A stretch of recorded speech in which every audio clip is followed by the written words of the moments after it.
মানে আমরা পুলিশ মরলে কেন যে আলহামদুলিল্লাহ বলি, পুলিশ মরলে কেন যে আমরা আলহামদুলিল্লাহ বলি, এটাই হচ্ছে তার বাস্তব প্রমাণ।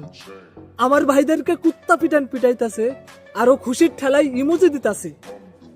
তোর সাউয়া কেটা কাউয়া দিয়ে খাওয়ানো হবে, রেডি থাকুস।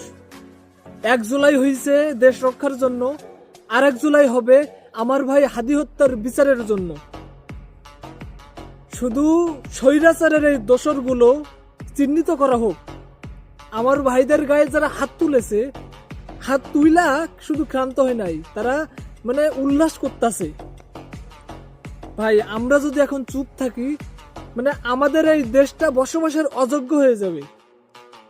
শুধু আমরা যারা নেতার পিছনে ছোটাছুটি করি, আমাদের দেশ নিয়ে যাদের কোনো চিন্তা নাই, তারা ভিডিওটি স্কিপ করেন। আর যাদের ভিতরে দেশের চেতনা আছে, আপনি যেখানেই থাকুন না কেন, প্রবাসে থাকুন দেশে থাকুন, আপনারা সবাই সবার জায়গা থেকে প্রতিবাদী হন।